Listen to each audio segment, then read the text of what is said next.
প্রতিটা মানুষ আকামা যুক্ত, আকামা আছে, গতকালকে আকামা করছে, আজকে গ্রেপ্তার করে নিয়ে আসছে, ডিউটি করা অবস্থাতে নিয়ে আসছে, ব্যবসা প্রতিষ্ঠান আছে তাদেরকে ওই অবস্থাতে নিয়ে আসছে। কিন্তু এই আনার কারণটা কি? তারা আরো ভিসা ছাড়তেছে, আরো লোক নিতেছে। তাহলে আমগো আজকে যে অবস্থা হয়েছে, কালকে যেসব বাইকগুলোরে নিতেছে, পরশু দিন ওটা আবার লাথি মেরে বের করতেছে ভিক্ষার মামলা দিয়ে। এটা একটা বিজনেস হয়ে গেছে সৌদি আরবে, সৌদির কফিলকো বিজনেস হয়ে গেছে বাংলাদেশ থেকে মানুষদের নিয়ে। আমরা আরো মুখ খুলতে যদি চাই, আমাদের ওখানে যারা কর্মরত প্রবাসী ভাইগুলো আছে তাদের কষ্ট হয়ে যাবে, তাদের অসুবিধা হয়ে যাবে। তারপরেও এইসব ভিডিও দেখার পরে মানুষ থামতেছে না ভাই, প্রতিদিন হাজার হাজার মানুষ সৌদি আরবে যাওয়ার জন্য লাইন করতেছে। ভাই আপনার কি হয়েছিল? আপনার ভাই চোখের অবস্থা খারাপ। হ্যাঁ, আমাদের অবস্থা একমাত্র অসুস্থ হয়ে গেছে, সবাই অসুস্থ, না খায়া না ঘুমায়া। কারণ আমরা 48 ঘন্টা বয়ে লাগছে, আমরা ঘাড়া ঘাটার কোনো দা নাই। জেলের থেকে বাইর করেও 48 ঘন্টা আমরা বয়ে লাগছে, ঘুমাইবার জায়গা জানাই, খাওয়ানো জানাই, কিচ্ছু জানাই। আমি সৌদি আরব বাকালায় বের হয়েছি মোবাইলে এমবি শেষ, মোবাইলে রিসার্চ করার জন্য।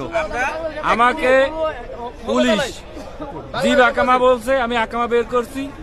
আমার আকামা চেক করে আমাকে গাড়িতে উঠি, আমাকে জেল দিচ্ছে। 15 দিন জেল খেটে আজকে আমি বের হয়েছি। লোক আসছে আমরা এই বিমানে, ঠিক আছে, মানে 2 জন লোক মারা গেছে, আমরা 17 দিন জেল খেটে বেরিয়েছি। জেলের মধ্যে মারা গেছে 2 জন।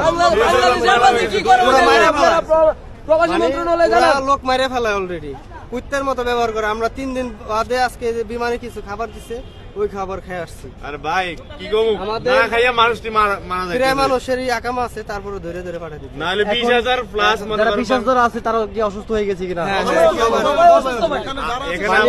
আমাদের একটা কথা, সবাই অসুস্থ ভাই। বাংলাদেশের এমবাসি দালাল মুক্ত চাই আমরা বিদেশের মাটিতে। দালাল বাংলাদেশে থাক সমস্যা নাই, কিন্তু বিদেশের মাটিতে আমরা দালাল মুক্ত এমবাসি চাই।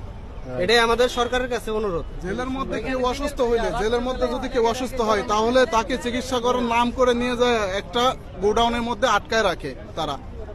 তা খাওয়া দাওয়া কিচ্ছু দেয় না। এই আমাদের রুম থেকে আমাদের এরকম এখানে আকামা আছে, আকামার মেয়াদ আছে, এরকম কেউ আছেন? আপনি শরীরে কাজ করতেন, আকামার মেয়াদ আছে, তাও ধরে পাঠাই দিচ্ছে। 8 বছর বিদেশ করে শুয়োরের বাচ্চারা আছে, ভিক্ষার মামলা, পানি বেচার মামলা। গাড়িতে যাচ্ছি, ডিউটিতে যাচ্ছি, তাল দেখেছি গেলে ব্যাস আকামা দেখাইছি, খালাস ওঠো নিয়ে ব্যাস থুয়ে দিচ্ছে, থুয়ে পাঠা দিচ্ছে। যে অবস্থা আইছি, এই ডিউটির পোশাক আই দেন, এ তো জেলখানতে দেশে সেই পোশাক আই যে, আর এই যে উল্টে গায়ে দিছি, গোসল করতে পারিনি, যে হামামের যে অবস্থা। সৌদি আরব জেল থেকে মাত্র আসলেন, কয়জন আসছেন আজকে? আজকে আসছি আমরা 640 জন। 640 জন সবাই একসাথে। কোন শহর থেকে আসছেন? আমরা আছি গিয়া থেকে মক্কা। মক্কা থেকে। মূলত অপরাধ কি ছিল আপনাদের? অপরাধ ছিল কোনো অপরাধ নাই, এমনি দালালের মাধ্যমে নিয়ে গিয়ে সাপ্লাই ভিজাতে করে গেছিলাম। আচ্ছা আচ্ছা। তাই আকামা ছিল?